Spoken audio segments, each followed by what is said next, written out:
Hello? Hello? Is it working? Okay, I see a sign that the mic is on. And it's 9:22. We were planning to start 9:15, but we already knew that on a grim day like this, it may sort of take some time to get to wicked grounds. Very happy that you're all here. My name is Angela Schulz-Seden. I'm the Managing Director of the Submariner Network, and I also have the pleasure to be the coordinator of BlueMissionBANOS.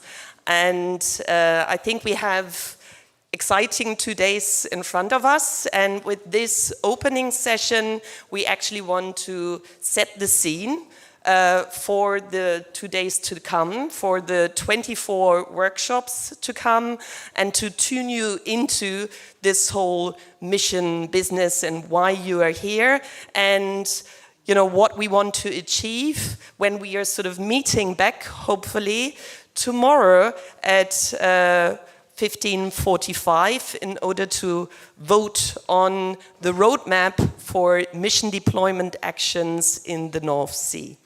So we have here an exciting opening session. We will have, so what will you expect? So we actually have Kestutis here, who's the mission manager, to really tune you into what is mission Restore Our Oceans and Waters. And then we have a keynote of Pete from the Blue Cluster to actually sort of give you a brief on how can we transform the blue economy into being more sustainable and climate neutral. And then we actually have a few pitches of actors and actions who are already here in the North Sea, very active in terms of implementing the mission Ocean. So, but first, what is BlueMissionBANOS? What have we been tasked with actually the project BlueMissionBANOS?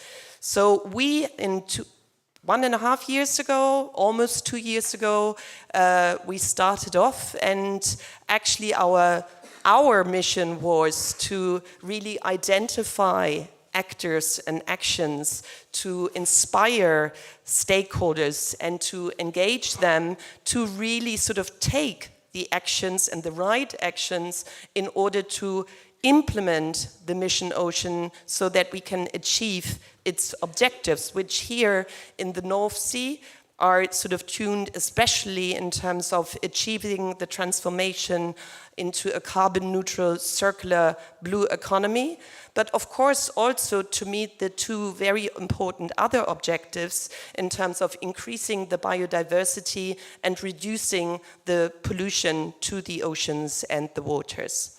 And how do we do this? How do we sort of try to inspire all of you?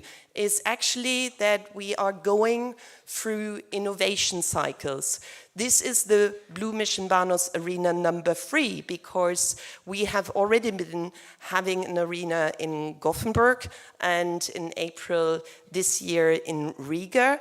And what we thought is that we are actually bringing the mission to the regions. We are bringing the mission to you because it is here where the actions are taking place. It's something very concrete. So therefore, we are sort of not meeting in Brussels, but we actually sort of try to identify and gather sort of the stakeholders at a very concrete place. And you can read for yourself, how do we do so? We actually always look into who has signed the charter. What kind of actions are in the innovation projects which are funded through the Horizon Mission Program? Which other projects are there also who are sort of tuning into the same topics? What are the national programs active there? And then we are sort of gathering these actors, and we are sort of looking for synergies and what kind of workshops we can really sort of, organize together.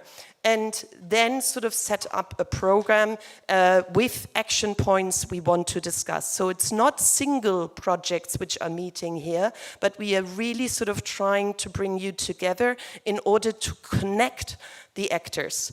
And so the arenas are only just sort of the highlight towards which we are working.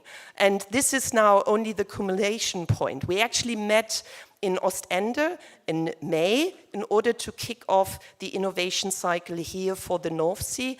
And I'm very much looking forward to the next 2 days where we are really sort of now finding these workshops and looking and discussing for the action points.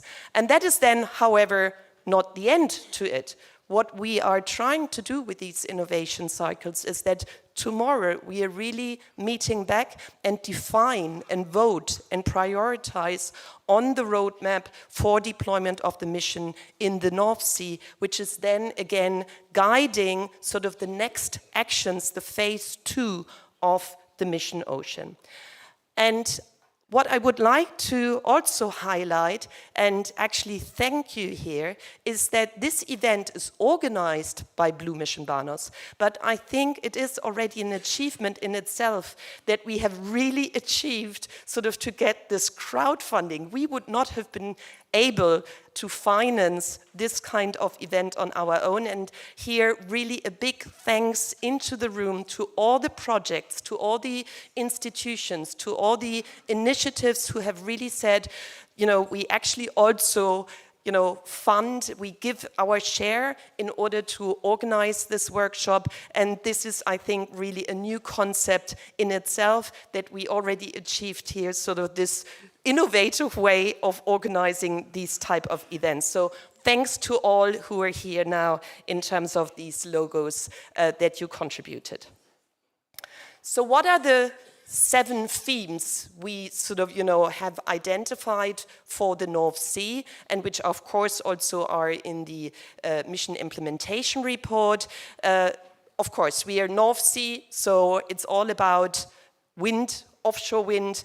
We actually also organize this event today and tomorrow because just next door at the exhibition center there is the big wind conference exhibition, OEC, and perhaps we will have some spillovers of those from the industry also to come here. So yes, it's about the big energy transition and how can we do this in an environmental sensible way, but it's also about protection, restoration.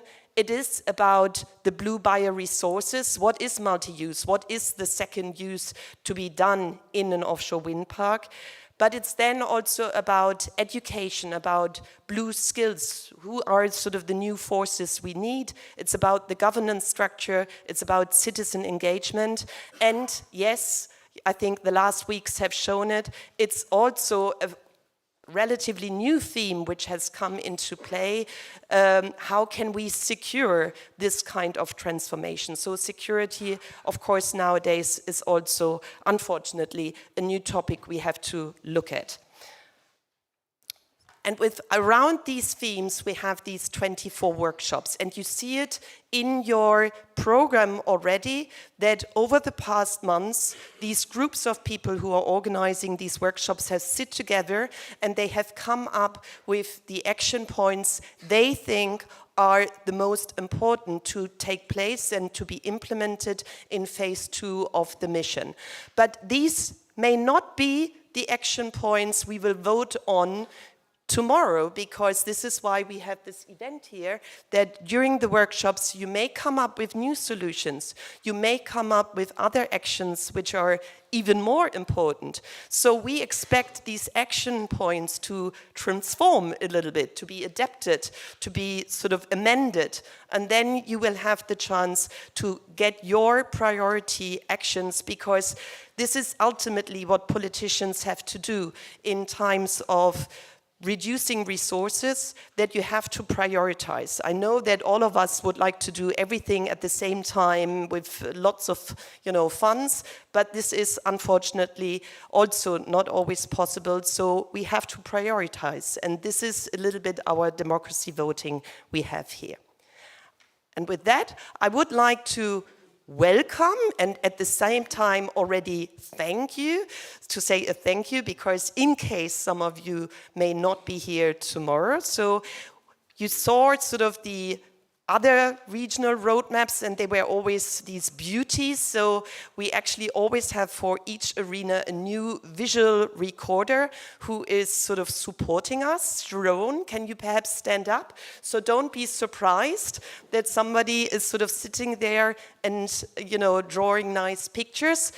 You saw him now, he's a tall man, so, you know, also approach him and say, well, I'm missing something on this picture, can you sort of, you know, draw this little note?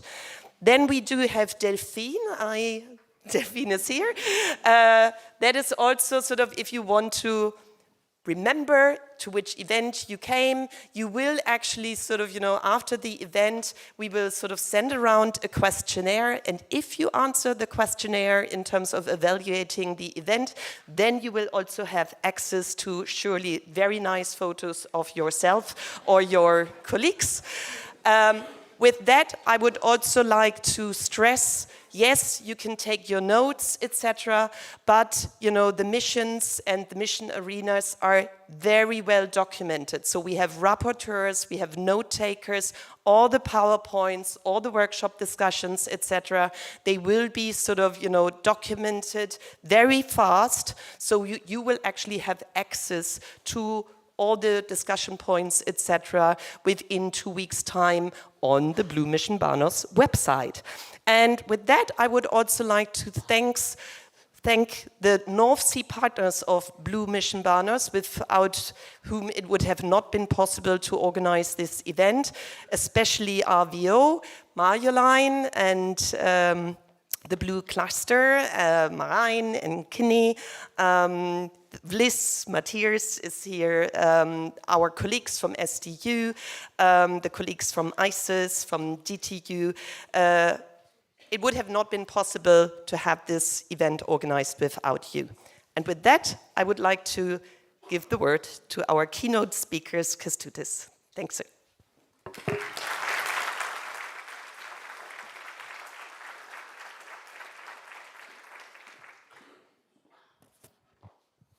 Good morning.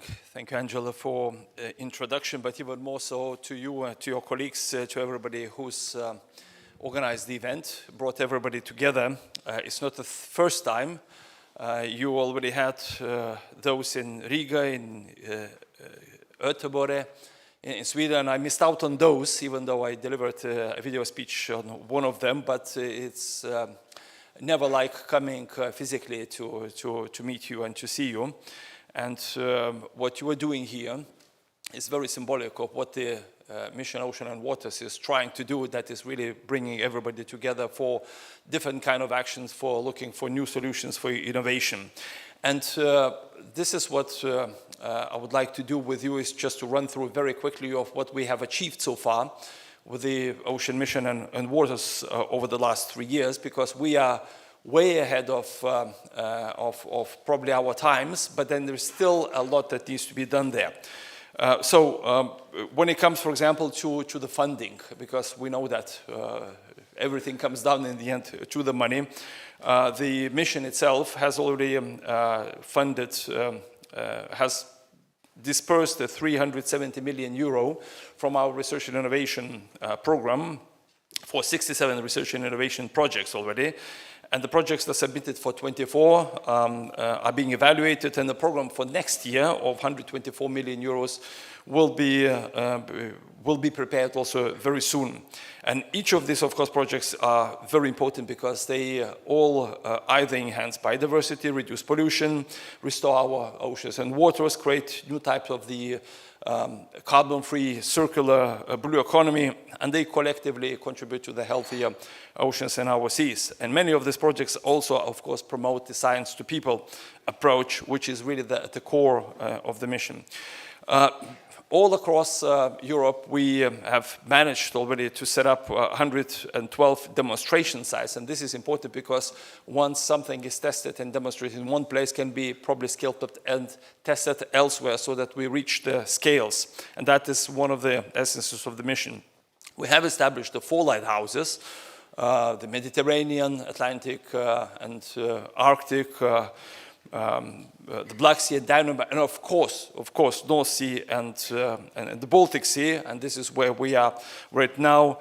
And so far, the lighthouses are running rather well, very much thanks to the BANOS lighthouse, which of course at the moment was concentrating mainly on the blue economy, but that's I think about to change, because we know that we have to also pursue other objectives of the mission, restoration, pollution, and therefore you will need also to see what are the most pertinent of all these objectives for the North and the Baltic Sea, and then to see which are the ones where we have the solutions emerging for that.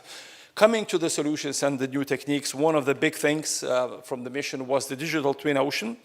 And we have revealed the first prototype of this DTO in the forum last June. Now we want to really test it on the ground and to take it to a new level. So please chip in and participate in that activity. Because this is going to be really the game changer of how we see science, how we deploy science and the data for the policy making and for real solutions on the ground. We also say that mission is about the people, and it federates our citizens. It brings everybody together, and citizens is really the distinctive part compared to many other projects that the European Union is pursuing. And here we put emphasis on citizen engagement, on ocean literacy, on citizen science. We have a young generation that is very active with us through the Blue Schools, European Solidarity Corps, EU for Ocean Coalition.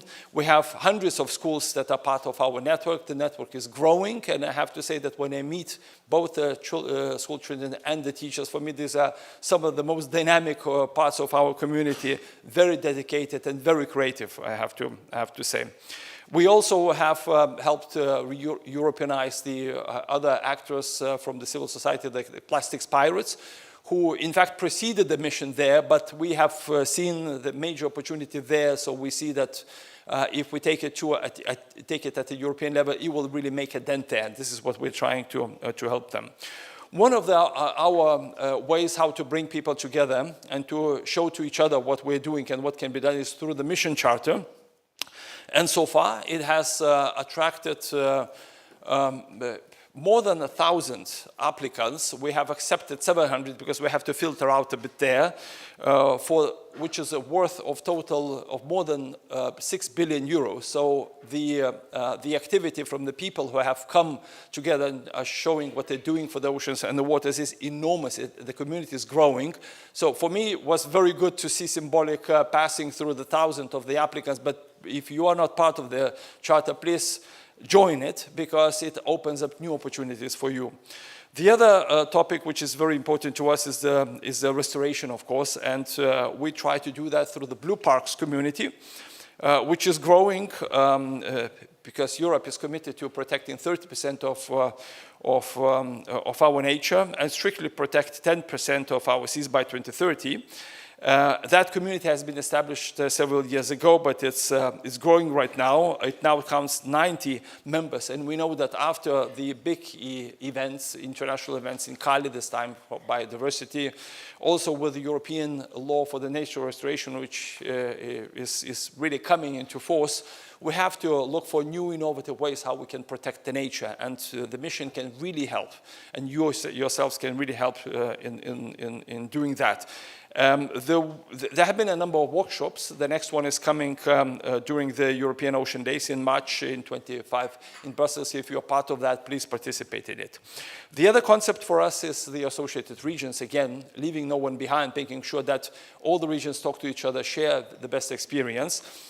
Is one of the key dimensions for the mission success here. So far, we have 52 associated regions who have been selected for the running projects. We have calls ongoing for another 26 regions. Our goal is to reach at least 100 of these regions all across Europe that can talk to each other, can share the best experience, and can share ideas and take them again to a different level. We have the Mission Implementation Platform, which is online since 23 and tries to help you advance your great ideas. We have been organizing annual mission forum since 23 and for the second year.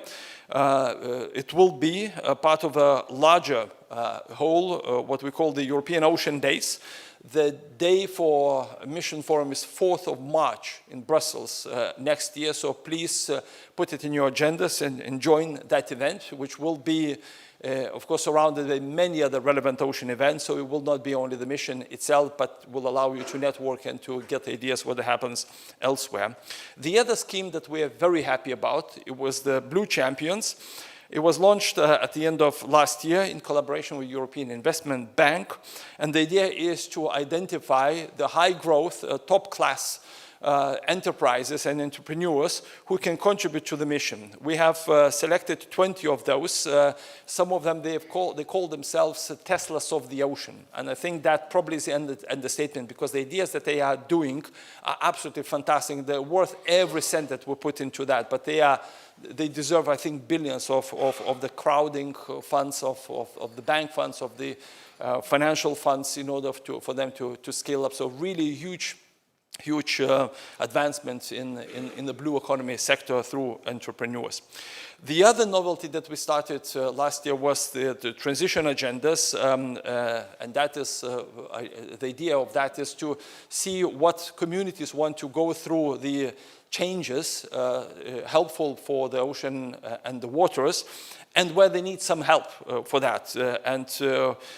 We are looking into the fishing communities, ports, islands, with 20 such contracts already underway, to see how we can help them to go through transition, because we know that change isn't always easy. It needs to be supported, and this is where we are here for.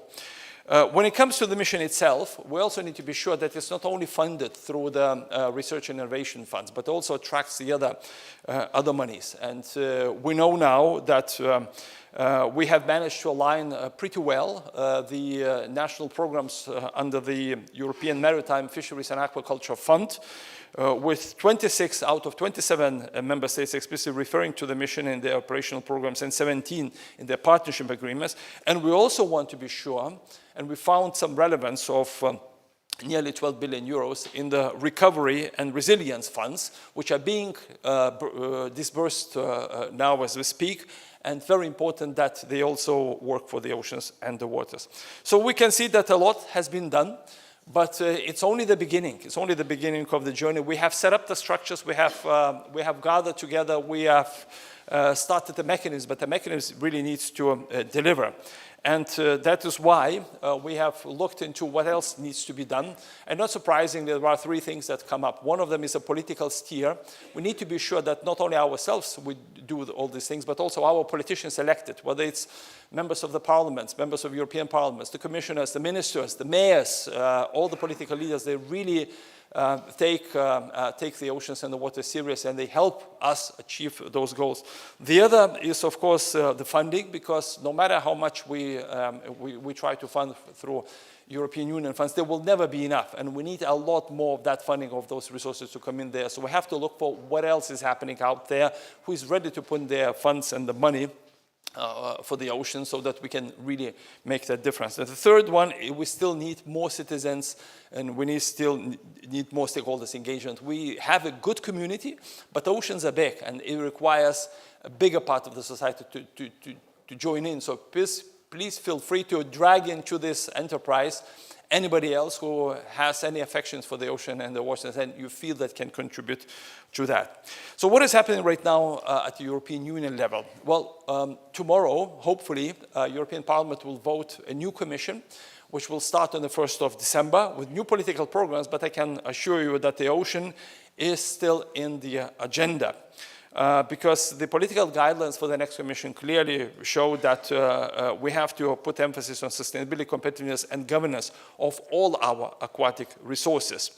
There are some flagship initiatives that are being prepared right now, even before the Commission is going to start.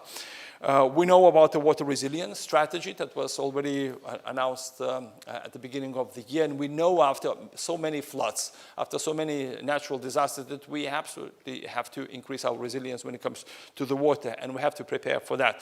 But on top of that, what European Commission will be preparing is European Ocean Pact, and that is a bigger initiative to look at broad integrated holistic approach to ocean governance, to look into healthy and productive ocean and protecting our diversity, to boost the blue economy, and consolidate all the marine knowledge framework that we have. The pact will be a single reference point for all our ocean policies, where fisheries, aquaculture sectors, for example, will be part of it, but not only that. This is the place where we need to look at holistically, where we need to look at how we impact the ocean, how ocean impacts us, what are the opportunities that are coming through. So this will be a big initiative, hopefully coming out next spring, and then trying to gather everybody all along for the big objectives. The ocean mission will be part of that because one of the objectives, again, for the new program is to prepare an EU ocean and research and innovation strategy, which hopefully can flow from the mission and from the projects like yourselves. Whether it will be turning into the strategy itself or will be a byproduct, we still have to decide among ourselves. But for me, the most important thing is that the ocean and the waters is on the agenda of the next breed of the politicians for the next 5 years. So I think we are pretty safe when it comes to the politics there, but we still have to make sure that they deliver the promise that they are making right now, and we are here to help them. We also need to be sure that it's a top-down process, because neither the mission nor any of the projects that you're doing will never be managed well from the obscure place in Brussels by men in grey suits like myself there. It is really about yourselves. It's about the action on the ground, from the ground, bottom up. This is where the best ideas are coming from, and our role in Brussels is simply to help you to deliver on all these great ideas, to make sure that the promises that politicians are making, they're coming true, and then by 2030 and even beyond, we have the oceans and the waters which are healthier for ourselves, but even more importantly for the generations to come. So with that, I would like to thank you again for great work that you are doing, for the inspiration you are bringing. We are being inspired by your ideas, and we'll try to make sure to do everything that you feel helped, and that the difference you're trying to make will be seen very soon. Thank you.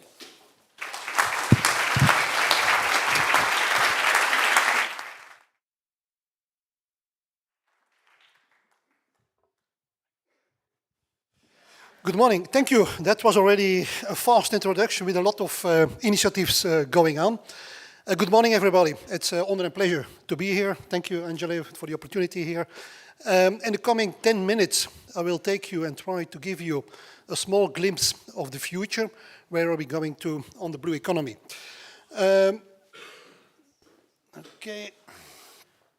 The Blue Cluster is a network organization, a Belgian one, of about 200 companies working in the blue economy. So in the last years, on a local level, we have been doing more than 70 concrete projects related to the blue economy for a budget of about 100 million euro. Why are we doing that? Because our mission is to accelerate innovation and development on the North Sea, on the Belgian North Sea. But of course, all of you know what the blue economy is. Here you see a good definition of the World Bank on that. Maybe one remark on that, it's about preserving. I think we should do more than preserving, because already in a lot of areas in the ocean, our biodiversity is gone and a lot of degradation happens. So, and sustainability, yeah, it's a kind of broad sentence. I would say, let's create a positive impact. The thing is also, and that's the reason I put this orca here, which stranded 1 year ago on the Belgian coast. You know, Belgium has a very small coast, 60 kilometers, but even an orca managed to still alive strand there. Very nice animal, and with such a sad occasion that you can see what the richness is of the life underwater. So it's a 6.20 meter animal, male, a young male was there. Unfortunately, it died. But the fact is that we know only 20% of the life in the oceans. So we should be very careful there.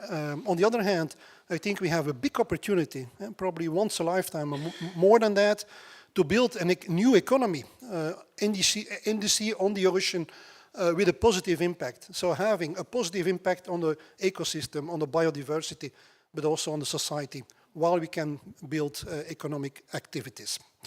It's an important sector, the blue economy, already in Europe. It suffered a bit from COVID, and mainly the tourism has been suffering a lot on that, but I think in the meantime it recovered. We just, that's here for the people who don't know Belgium, that's the big country south of Netherlands. Okay. So we just finalized a study. It was figures based on Flanders, which is a region within Belgium. And there it was shown that the blue economy in Flanders is kind of the third most important after chemical industry and food. We have a few big ports in Belgium, that's an advantage. But also looking to employment, so we could compare the figures between 2018 and 22. So in almost 5 years, we see an increase of the turnover and the added value of about 26%, which is during COVID also, which is significant, I think. And the number of new employments was increased with 15,000. So it's a growing sector. It was already mentioned, I think, we are just at the edge of scaling up. If you look to offshore wind, offshore energy, I think in the coming 10 years, you will see a massive scaling up of that. So let's ensure that we are in the right position, in the pole position, to take that and support that development in a sustainable way. Okay, I mentioned that already. So I show you here the marine plan, which is existing already for more than 15 years. A few people here in the room have been pioneering that. Belgium was, I think, one of the first countries in the world really making a physical plan for the sea. And you see the reason. It's very complex. It's a small area. It's 3,500 square kilometers, but with a massive amount of activities overlapping each other. So we have the access to the ports of Rotterdam, Antwerp, Ostend, Ghent, and so on. We have the wind parks, the purple zones, the right ones already existing. The left ones will become operational by 2030. We have nature reserve, we have extraction area, we have even a dump site from the First World War with poison bombs. So it's a very complex area, and the fact, and that's the reason that already 15 years ago, politics and the government start working on a physical plan for that, which is good because fishermen are not happy with the wind parks, but at least there is a conversation and you talk with each other. So there is a platform where you can share frustrations, remarks, and opportunities, and that results in that plan. I think we are now in the third revision of that. We hope also that, and we are working hard on that, that there is really specific regions and areas foreseen to build innovation on the sea. Because doing operations and building new things, aquaculture, offshore wind, floating solar, and so on, you need space for that, but operations on sea, you know that, is expensive, is dangerous, and is not easy, because during storm and other conditions, it's not always easy to go on sea. To give you an example, what happened in the last 10, 15 years, Belgium was a pioneer, and still is, in offshore wind, but in the meantime, we have built a very strong value chain on the offshore wind. Most of these companies are not active on a Belgium level. No, they are active on an international level. You have the big guys like DEME and the Null, but you have also smaller startups, 24C, Modelings, and so on, who developed specific technology, cable monitoring, modeling of wind parks, ecosystem monitoring, sensors, all of that. So it's really great to see that, and I think also in Denmark, Netherlands, Norway, other regions in the world, you see similar value chains. And I think Western Europe, Northwestern Europe, is very well positioned for the scaling up of offshore wind in the coming 10, 15 years. A lot of projects are kicking off in Australia, Korea, Taiwan. US will probably be a little bit delayed. There are already some issues, but also in South America, Colombia is picking up. So you will see a massive development there, which is really good because we will need offshore energy to make that energy transition possible. So what are we doing? You see some examples. I will not go in detail here, but on the domains where we're setting up projects, it's always in cooperation. So at least 3 companies has to be there, together with 1 or more research and knowledge institutes. So we bring knowledge and we try to bring that to the market. It's about monitoring, life extension, logistics, digital twins, it was already mentioned. Multi-use, I will come back on that, internationalization, emerging technologies, and so on. And grid balancing, that's the new hot topic, because we should be able to distribute that sustainable energy all over Europe from the North Sea. A few words on Belgium. Where are we there? So we have 2.3 gigawatt installed already. By 2030 we go to 6 gigawatts, and then probably with repowering we will add another 2 gigawatts. From 2030, it was mentioned circularity will become an important one. So we are starting up now the first projects on decommissioning. So by 2030, the first wind turbines will have to be recycled. And you see some big players, like ArcelorMittal, they are very much interested to be part of that process or to take over that process, because then they can build a real circular system and value chain around that. But it's not only about wind, it's also about floating solar. So a project which was growing 6-7 years ago from the Blue Cluster, people say, yeah, you're crazy, putting solar on sea. Why doing that? Put it on roofs. But in the meantime, it proved that there is a business case existing to do that in combination with wind parks. So if you cover a wind park 20%, if you cover that with floating solar, you can double your capacity.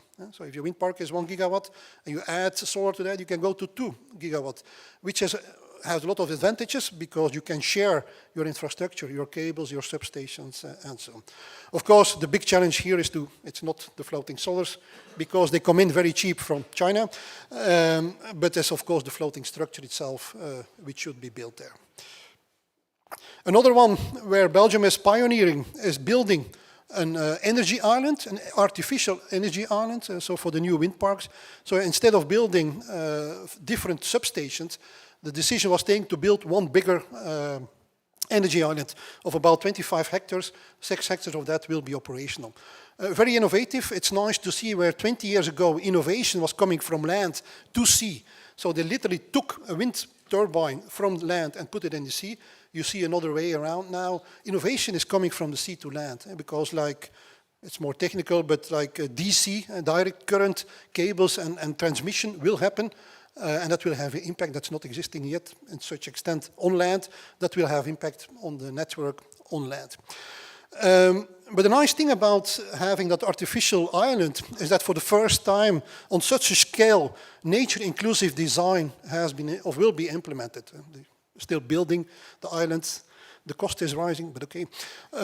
So for about 10 million euros, there will be actions taken to increase the biodiversity around the artificial island by adding artificial green beds, substrate for animals, but also, for instance, for birds. So they try to create an artificial breeding places for the kittiwake. It's a kind of gull which hopefully will come there for breeding. It was already mentioned, climate change will have a major impact on our coast areas. If you see worldwide, I think 40% of the population, even more than that, is living in coastal areas. So rising sea levels, but even more important, increasing storm activities have an impact already today, and that's the same on the Belgian coast, but also in France, Netherlands, Africa, South America, and so on. So we will not solve that by adding more concrete and steel. No, we need the nature to help us in protecting our coastlines by having nature-based solutions. And that can be by extending your coastal beach zone, or by creating artificial reefs underwater, so that storm activity is taken away earlier. What we see there in Belgium, we have been done more than 10 projects on that by creating these underwater mussel reefs, for instance, by by putting dunes on existing diques. So on the right here, very nice in West End. The first project in my life where there is nothing negative, Why? Because it's 4 times cheaper than adding a concrete steel dig. Looking at visual, more attractive, so it's just nicer walking there. It strengthens the biodiversity, and some animals and plants are living there. And not important in the Belgian coast, because we have kind of Atlantic wall of apartments there. The prices of the apartments has been increased with 60% in 1 year time, because it's just a nicer neighborhood. So, okay. So if we add all of that together, the wind parks, nature-based solutions, and new developments which will happening still in the future, things we even don't know today, I think we can come to new concepts like Mari parks. It's kind of multi-use that can be within a wind park, but that can also be separate zones where you add also aquaculture, where there is an area where shared services are existing, where shared infrastructure is existing. Because for a startup, for a new entrepreneur, it's very, very difficult to build a new business on the ocean and on the seas. Why? Your startup costs are so high, you need more than 300,000 euro just to start. Why? You need monitoring. You need infrastructure, which is very resistant to the forces of nature and the sea. Distance operations is very costly. 1 day with a boat on sea costs 5,000 euro. So the thing we would like to do is create zones where new developments can happen, where developments can be scaled up to a next level by just sharing that infrastructure and by sharing these services. And I think that's also the future. Back again, why is that? Because we have in Belgium such a small coast, so we need to do a lot of things on a very small area. And I think that will bring us to new concepts as Mari parks.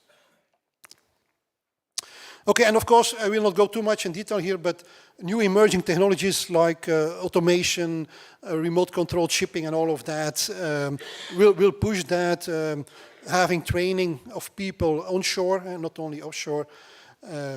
So my conclusion is, back again, I think it's a unique opportunity to develop a new economic sector with a positive impact. I think we should take that. If you look to offshore wind, the first wave of innovation is past there, so we go there to more incremental innovation with all respect. But other things like nature-based solutions still are emerging and have a huge potential. And I think today it's still early. The concept has been worked out on paper, but I hope we can in the coming years really come to concrete realizations of multi-use of infrastructure on sea. Thank you very much.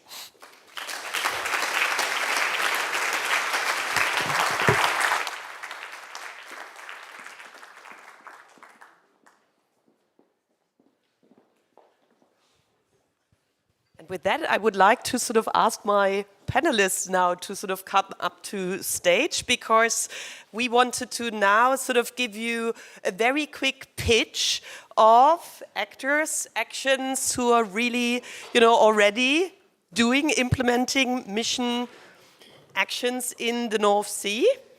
We have to be very fast, this is now a challenge. Can I get this little thingy?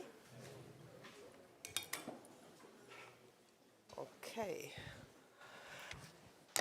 Yeah, and we have heard about multi-use, we have heard about nature protection, we have heard about blue bioresources, governance, education, etc. And with that, we simply wanted to give you sort of a snapshot of, already people who you surely will also hear in the various workshops. But I know that one has to make a difficult choice as of this plenary onwards, because you have to choose between 4 different ones. So we simply wanted to bring some of the major actors together. And I would like to start with Alexander, because we have in the mission, it always says we should sort of increase low trophic aquaculture. And perhaps there are still some people here in the room who do not know what low trophic is. And I think you are the seaweed sort of protagonist. You like seaweed. So Alexander, tell us about seaweed.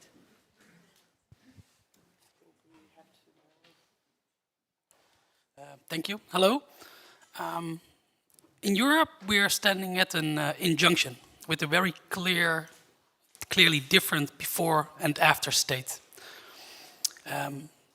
On one side, we have the ever-growing shadow of human climate change, a human-induced climate change that forces us to become more renewable and decrease the negative impact that we have on the environment. And on the other hand, we have an increasingly erratic world order that pushes all the countries in the world into a more deglobalized state, forcing Europe to become more autonomous and self-sufficient. And so we have this need for more production, but also the need to decrease the negative impact that we have on the environment. And so Europe is searching for, in essence, untapped sources that are highly productive as well as renewable. And we at Ebbing Tides, we believe that one of such untapped sources is the ocean, and it's seaweed. And our vision is quite pragmatic.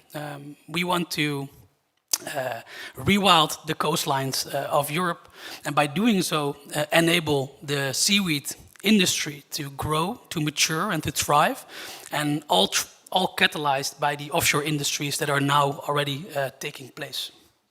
So these are our two superheroes. On one side, we have seaweeds, and seaweeds are quite remarkable.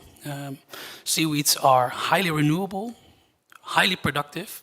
They don't need any fresh water to grow, no pesticides, no fertilizers, and most importantly, they do not compete with already existing agricultural lands. And on the other side, we have, of course, the offshore industry that allows us, in essence, to expand our coastline towards the ocean, and therefore increasing the impact that seaweed cultivation and seaweed rewilding can have. And at Ebbing Tides, we want to contribute to that. And we do this in 3 different ways. First and foremost is the technology. Technology that's now already 12 years in the making, which is peer-reviewed and successfully tested and worked with on 4 different continents. And we combine this with experience to actually pull this off and actually make this happen. But most importantly, we realized that we cannot do this alone. And therefore, we have built an extensive network of all kinds of incredible people, from the offshore industries all the way to foundations, circular business developers, value chain directors, and of course, my colleagues from the seaweed industry. And so, I want to end with this. Seaweed cultivation and rewilding is more than just an ecological incentive, more than just an economic incentive.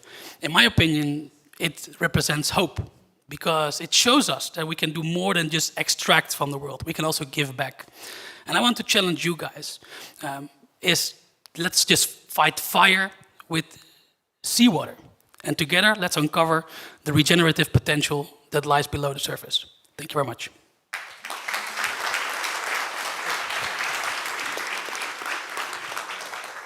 Thanks, Alexander.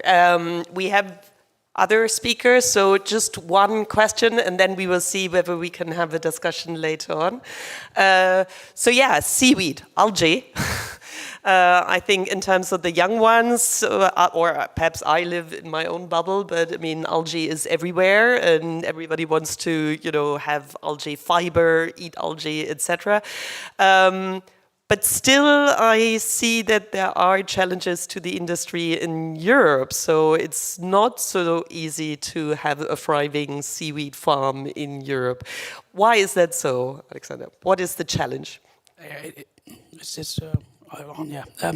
Everything has to do with the market. So the market pool. So it doesn't really matter where you are working with algae or other renewable products. You're always competing with an already existing infrastructure of less renewable products that are much cheaper to produce. Think about the plastic news that we had recently, where virgin plastic from China is cheaper to produce than the recycled plastic that we have here in Holland. The same goes with all kinds of renewable products, and in order to solve that, we need to solve first that problem. Okay, thanks. I think we will get to that further, but first I would like to also give the floor to Nike from Van Oord, representing, in a sense, the industry, the ones who are really building stuff. And Nike, you have brought us another case. We heard about nature protection, and I think it was on my birthday, on the 30th of October 2024, that you really kicked it off in reality. Nike, please tell us about what you have done. Thanks. Yeah, from seaweed we will go to oysters. Thanks. My name is Nienke Oostenbrink and I work for Van Oort. Within Van Oort, I work for the Ocean Health Initiative that was established about 3 years ago by the company, striving for large-scale marine ecosystem restoration. And in this slide, you see the ecosystems that we work on, both in the warmer and the colder waters. With Ocean Health, we are both working on biodiversity enhancement, but also on climate change and climate mitigation and adaptation purposes. We work at scalable solutions. Yeah, sorry, I can't read it very well. Yeah, thanks. We work on scalable solutions, so we always have in mind that we need to implement a solution at scale and make impact over time. And in order to be able to do that, we are looking for sustainable business models to support that vision. Within Van Oort, we have a lot of experience in the marine environment. So we as Ocean Health can build upon 150 years of experience of working in the marine environment. And that's really helpful. We have a lot of knowledge on how do you operate at sea, but also we have a lot of vessels that can really support us in this mission. And within the ecosystems that we work on, now I will focus a bit more on shellfish reefs and then specifically the European flat oyster. So for 150 years ago, we had 20 to 30% of the bottom of the North Sea that was covered with naturally occurring European flat oyster reefs, but they have degraded rapidly. So we had a lot of the big fishing vessels with trawling nets, but also the introduction of the Bonamia parasite, which was a disease that hit many oysters, and therefore we had a big decline in the oyster population. But oysters have many valuable ecosystem services, so they can filter the water and provide very good water quality locally, but they also support biodiversity by creating a habitat and offering a source of food, for example, to many species. So since this oyster has basically disappeared completely from the North Sea, it's now targeted as a focus species to restore and bring back biodiversity in the North Sea. And here you see some pictures of efforts that we are doing to restore and to reintroduce the European flat oyster in the North Sea. And in doing that, it's very important to look for suitable habitats. The North Sea nowadays has very much soft sediments, so a lot of sand, and sand is not great for oyster larvae. So oyster larvae attach to hard substrates and not that much to soft sediments. But we have a lot of offshore wind farms nowadays, and even more coming up. And offshore wind farms have a lot of hard substrate in the form of rock. So for example, if you have a monopile, then there's at the bottom of the foundation, there's a pancake, you could say, with a radius of about 20 meters that's full of rock. But also in cable crossings, there's a lot of rock installed. And this hard substrate, in combination with the fact that there's no fishing activities and very limited vessel movements in offshore wind farms, makes it perfect for nature restoration and especially for the European flat oyster. So what we've done so far is mainly working with oyster broodstock structures. Those are structures that contain adult oysters that are in the reproductive phase of their life. So you see that on these two pictures. The first one is a liftable oyster broodstock structure. That's quite heavy to be installed with a crane from a big vessel. And the oysters that are attached to it, they are placed at the scour protection, for example, so at the bottom of the monopile, and then they will produce larvae, and over time these larvae will settle on the hard substrates and form oyster reefs around the monopile. We've done about 5 iterations of this broodstock structure, and from there we were thinking, how can we upscale further, because it's quite cost inefficient to do it that way, and you always need a big vessel with a crane, and there's always quite limited supply of vessels that are available. So then we had indeed another project, the droppable oyster structure project. So that's similar, the idea is similar. We outplace adult oysters to produce larvae that can settle in the environment. But this time we were working with a structure that you can just drop off board. So you see that here we are standing on a crew transfer vessel, which is a typical small vessel that they use for bringing technicians to the monopiles. And it's a very simple setup. So we have installed a roller conveyor, and we put a wooden board there with 2 ropes attached to it. We put a structure on it, and you can just roll it into the water, and that goes super smoothly. And we did it about 3 weeks ago. And then within hopefully the next few weeks, if good weather comes up, because the weather at sea is not great lately, we can go out with a ROV and we can make video footage to see how are the oysters doing, but also to see how are the structures doing and are they indeed landed on the scour protection and still complete and in place. And from here, the next step to upscaling is not working with adult oysters, but working with larvae. You can imagine that if you outplace larvae instead of adults, you can install many, many more. So you can easily install hundreds of thousands of larvae at once. In this latter picture on the third, you see them settled on shells. That's called spat on shells. So that's oyster larvae attached to shell material. And in January, we are starting a project to do a spat on rock installation. So we're building a nursery, including rock, seawater, larvae, to see how do they attach to the rock, and then outplace it in Port of Rotterdam location, and also the year after in a cable crossing location. We do that together with many partners, NGOs, universities. So that's a big next step to upscaling, and I'm very curious to see what the impact of that would be.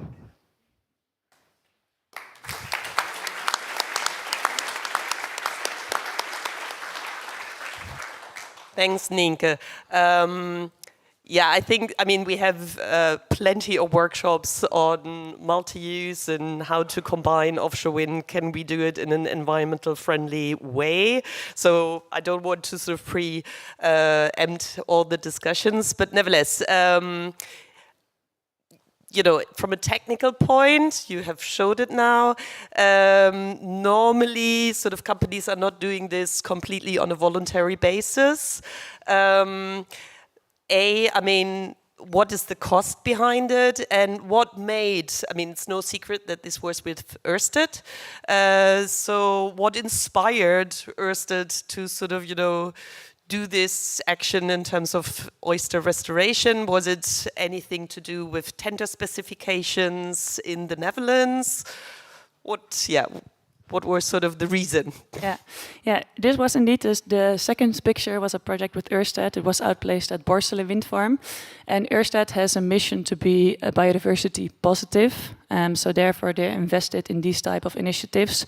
But for them and also for us, it's interesting to develop these nature restoration solutions because, indeed, as you say, they're also coming up more and more in offshore wind tenders. So you can score ecological points on introducing solutions like this. So if we can develop and upscale solutions to at affordable cost, bring nature restoration at scale, that's something that's very useful for many companies working at the North Sea also in order to maintain their business in the future. Okay. And any kind of quick opinion on any other multi-use types, such as, because, I mean, oyster restoration, that's something pretty passive. I mean, they're down there, nobody has to pick them up, etc. There are ideas in terms of also having oysters really as a business case, passive fishery, low trophic aquaculture. What is your take on there? Yeah, I think that could be very interesting for offshore wind, especially because we have such a lack of space. So multi-use is definitely something we have to do. But the new wind parks that are planned are relatively far out of the coast. And if you need to harvest, for example, every day, you don't want to sail back and forth. That's also not a sustainable thing to do. So I'm not sure what is the best decision there, but I think that multi-use, especially if you need to go there often, it's best done near the coast.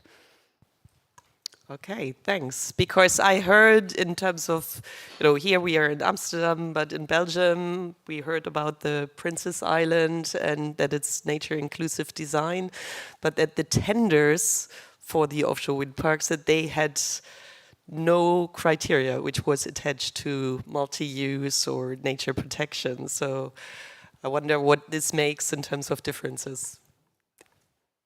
Do you think that, you know, in terms of, for instance, offshore wind parks in Belgium, that you would still also go for nature protection measures? Yeah, I would definitely say yes, because I've experienced the impact that it has, and of course it is requesting an additional budget, but in the end I think that the benefit is not just biodiversity increase, but it's also, even for fisheries that are most of the time not very much in favor of offshore wind. If you would do nature restoration in wind farms, and also fish stocks would go up over the years, and the fish populations in the North Sea will increase. So I think it's more than just looking at nature restoration or biodiversity in a specific moment in time, but that the value is actually much bigger than most people think. Okay, thanks. I think we move on to Peter, and I give you here. Peter, you're the CEO of Blue Spring, and just, I think you, hold on. Is that yours? Oh, sorry. That's okay. Okay, you go ahead. I don't know whether, you know, you're also from the Netherlands, but I think you sort of had, you spent a lot of your lifetime with also abundant up in tidal Scotland. wave and solar energy. So, you start off. Thank you. The volume? Supported by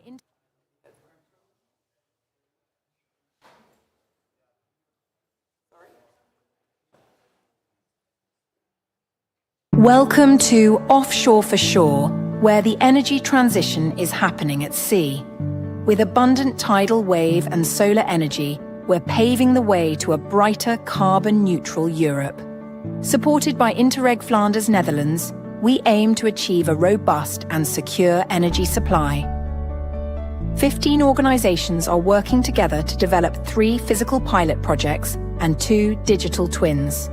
Let's meet them. Dutch Wave Power is focused on capturing energy from ocean waves. We will explore its potential as a complement to wind energy and its capacity to provide power to locations such as the Wadden Islands. Water to Energy provides a scalable solution to harness the energy of marine currents in sluice gates, rivers, and sea channels. Oceans of Energy has been pioneering the world's first offshore solar farm, weathering major storms in the North Sea.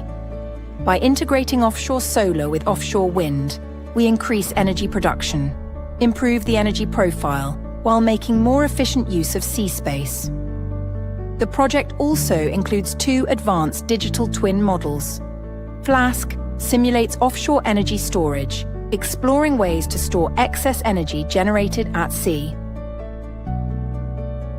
Meanwhile, Tocado is developing smart asset management and predictive maintenance tools for their tidal turbines, ensuring they run efficiently and cost-effectively. Offshore for Shore isn't just about technology. Our expert partners from Belgium and the Netherlands bring extensive experience in smart maintenance, cybersecurity, certification, and environmental protection. Education plays a key role in our mission. Led by Ghent University, Ho West, and DEFTIC, the project aims to build a cross-border partnership on education between Flanders and the Netherlands. Through masterclasses, internships, and tailored learning paths, we prepare students and professionals with the skills needed to excel in the offshore renewable energy sector. Join us in building a cleaner, smarter energy future at sea. Whether you're a student, technology developer, or policymaker, there's a place for you in Offshore for Shore. Stay informed, get involved, and be part of the offshore energy revolution.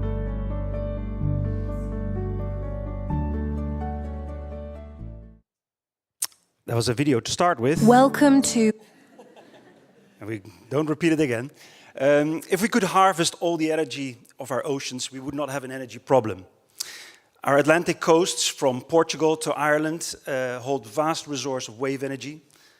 Our islands and deltas hold vast resource for tidal energy generation. And everywhere where rivers are flowing out into the sea, there's potential to generate energy from the salinity power gradient.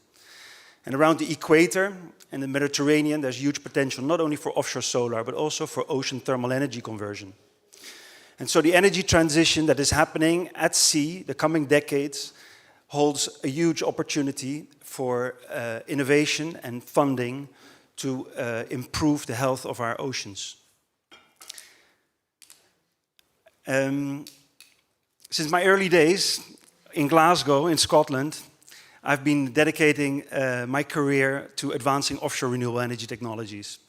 And I developed the wave rotor concept, seen here, which was aimed already at that time for multi-use at sea, before there was even wind farms at sea. And through different iterations and testing across Europe at different institutes, I managed to raise the funding and a partnership and approvals and permits to build a full-scale prototype. And that was at a lot of noise, sorry.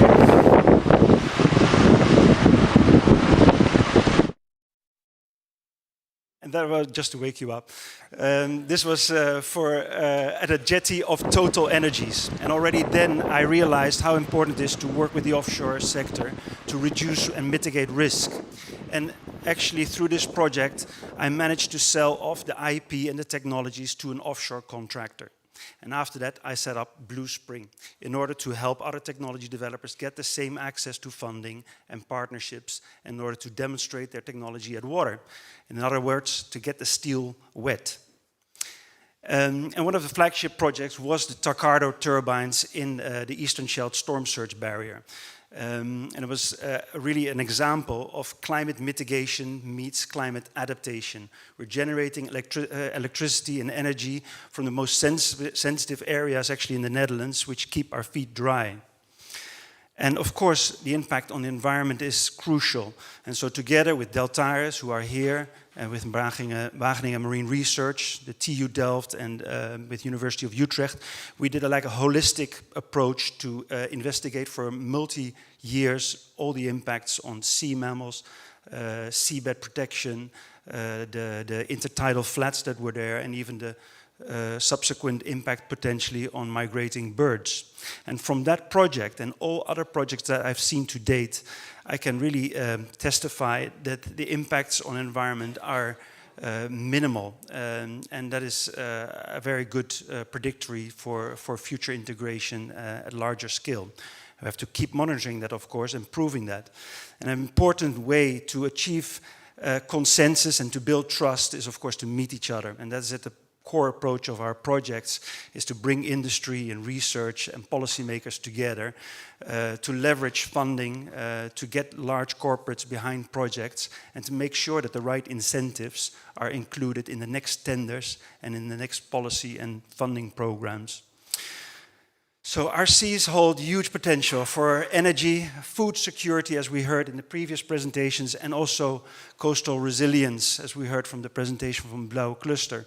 And that's why it's important to have a cross-sector approach, and that's great why we have this kind of events, BlueMissionBANOS, to bring everyone together to come on the same page. So thank you very much for this invitation. I hope you meet me or my two colleagues, Jeltje or Lina, later in the exhibition area. I get energy from the sea, and I hope you too. So thank you.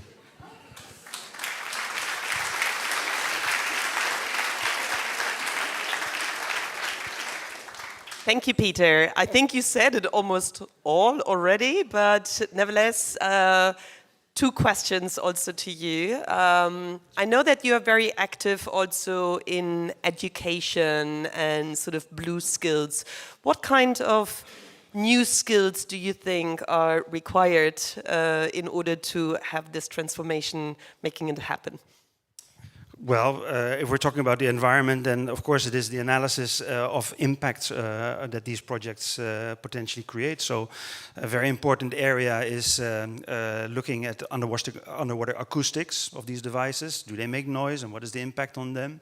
And another thing is on coatings, biofouling coatings or anti-biofouling coatings. We're going to do that, of course, in a nature-inclusive way.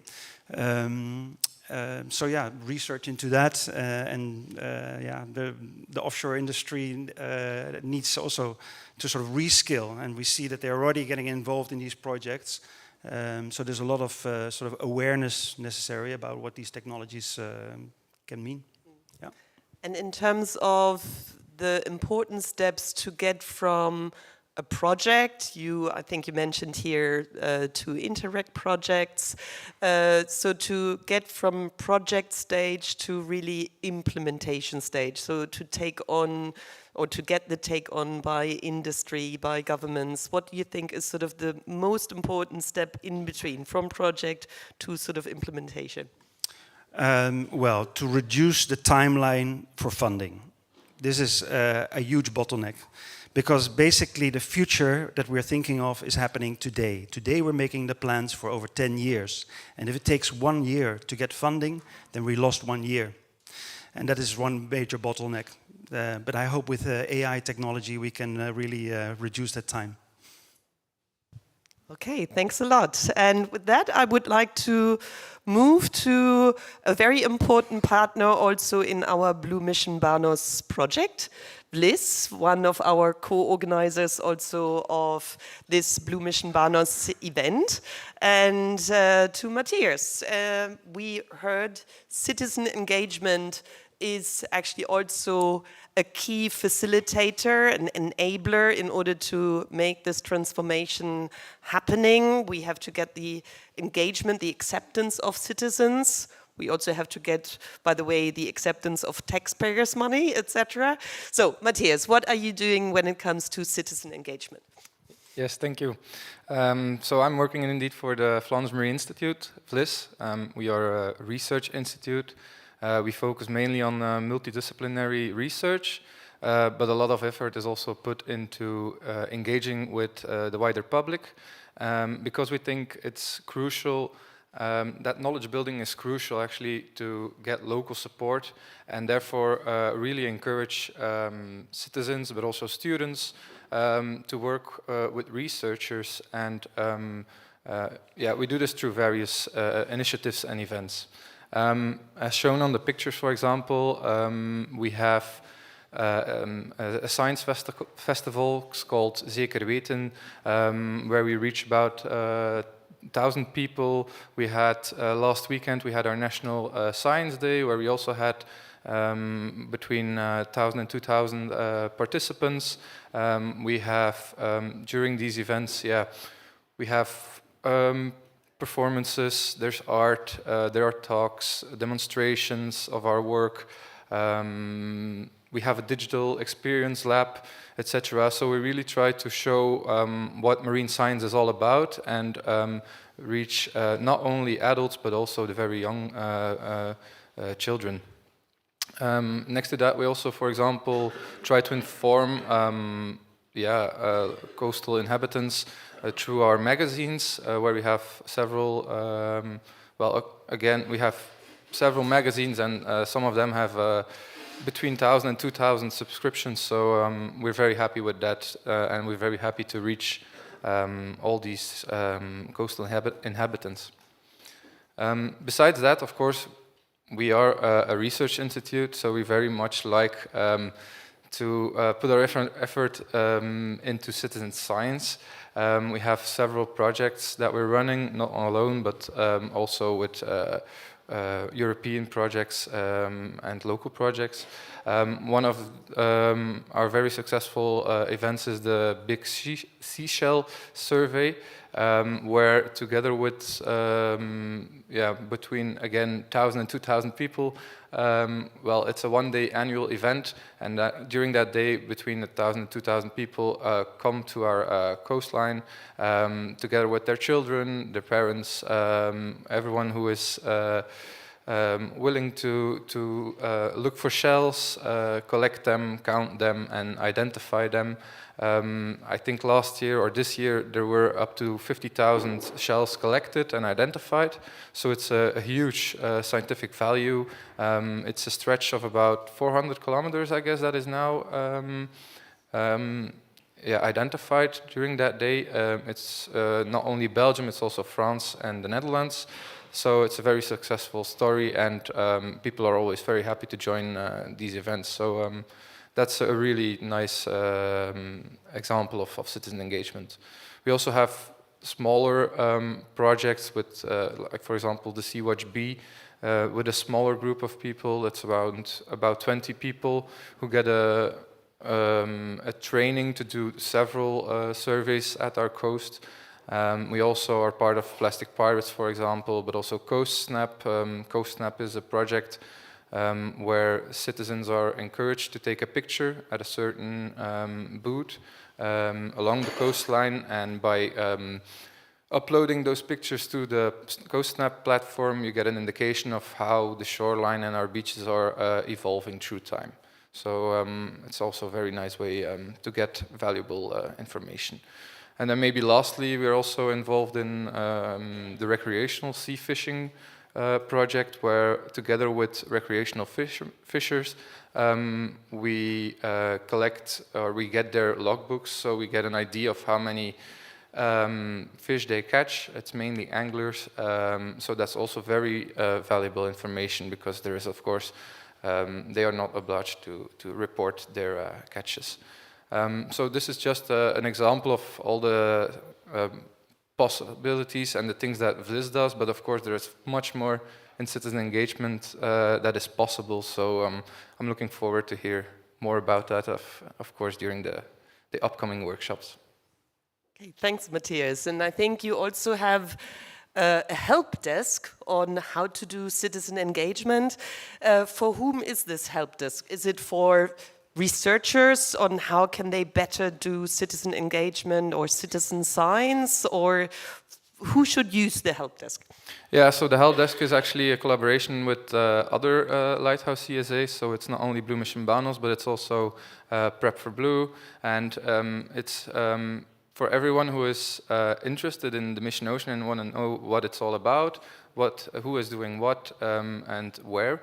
And it's available in all the different languages that we have around the BANOS region. So it's actually for everyone who is interested and wants to know more about what the mission is all about.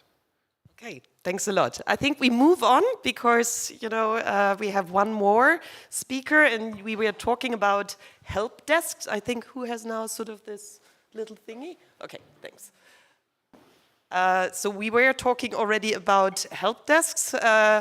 BlueMissionBANOS is the coordination and support action to make the mission happen in the Baltic and the North Sea, but there is also the so-called mission implementation platform.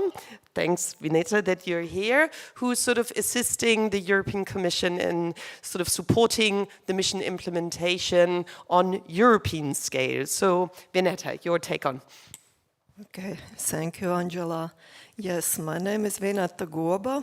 I work for Technopolis, based here in Amsterdam, and for several years we are providing hands-on support to Commission and all involved stakeholders via mission implementation platform. I was allowed only one slide, but the QR codes there that will bring you to mission implementation platform, which contains wealth of information and opportunities how people can get engaged in mission implementation. Just a few highlights. First, it's mission charter. If you, after a presentation of mission manager, have a question in your mind, how can we join mission charter, then it is via mission implementation platform. There is specific section where is provided a detailed explanation, who can join and what are conditions, and also application form.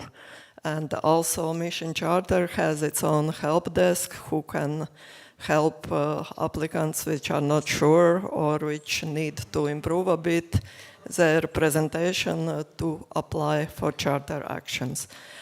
Charter is meant to support 3 objectives of mission. So every organization, either private or public, who is working on marine conservation or restoration, marine pollution control or monitoring, or working on blue economy, can apply. Another highlight in mission implementation platform, we are also hosting EU Blue Parks community, which is new community of practice, specifically set up to enhance restoration and protection goal of mission.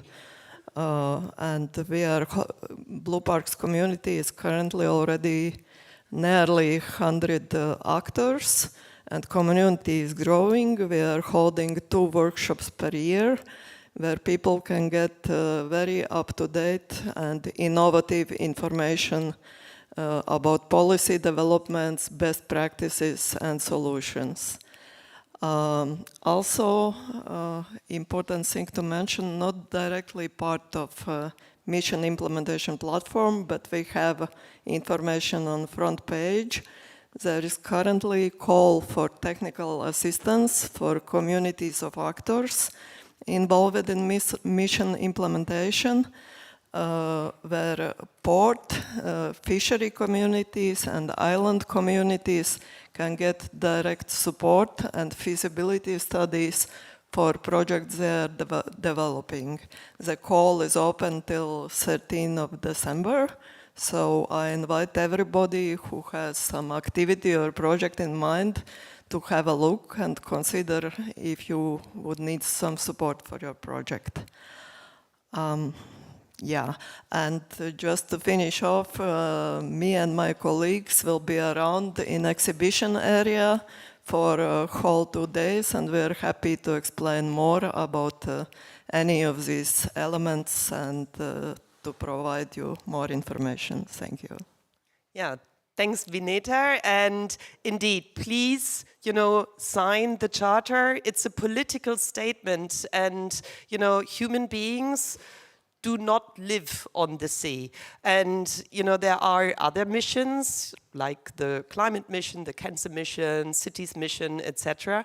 And they also have these kind of initiatives of charter signatories. And then, Commission comes to us and says like, well, but for that mission, we have already many more signatories. So perhaps there are more people interested in that. So it is very important. It's really like a signature to sort of have the mission, ocean, restore our oceans and waters, to have that happening and to keep also the resources and the funding inside. And there is also quite a lot in terms of sub-funding. So, many of the innovation projects also have sort of the so-called associated region calls. And, here you also have quite a number of opportunities. Okay, and yes, come and go to the stands, also come to the BlueMissionBANOS stand in order to sign on. We can only sort of get in touch with you and support you if we know about you. And in times of data protection, it's very important that you sign on voluntarily so that we are allowed to reach out to you. Okay? With that, I would like to sort of come to the conclusion that, I invite you all to the 24 workshops. Take a look at the action points which are in the program. Be actively engaged, raise your voice in order to sort of, change these action points, amend them, to sort of bring more detail to them, and especially also if you have already a good solution which you would like to see, in the mission deployment phase, so that it's taken up, that it's mainstreamed throughout the North Sea, raise your voice and bring it up, and come back also tomorrow. I know that it's always with the final ones, these are the boring ones, but this is our voting assembly then. This is where you can raise your voice so that we actually have a nice roadmap as a real result from that North Sea event. And with that, I wanted to have a last very, very, very quick round across you. What is your expectation? What is your main expectation for the coming 2 days? We do it very quickly. I will be mainly in the workshops on citizen engagement, of course, and I really hope that we can work towards something on how to implement the solutions that we identified for the challenges that we currently face with citizen engagement. I would like the topic of nature enhancement and nature protection to be on the agenda and share as many concrete thoughts as we can. I agree with you, but more than that, I also really think that we have to focus on the new wave of startups within this region and within this industry, and that we need to make it very viable for them to be scalable and be successful. Yeah, being part of Riga event, I already know that we will end up with roadmap for North Sea region, and I look forward to that. I'm looking forward to the next session, organized by Kinny and Marjolein, on multi-use, where each person can take on a different role as a stakeholder around multi-use. And I don't know where it is, but I'm looking forward to that. Okay, and with that, I would like to conclude our opening. I wish you lots of inspiration. I hope that you will meet many new people, come out with, new ideas, and that we see each other back tomorrow. And please also stay on for the reception. This is also important until 8 tonight, in order to sort of really get to know your future cooperation partners. Have fun. Thanks.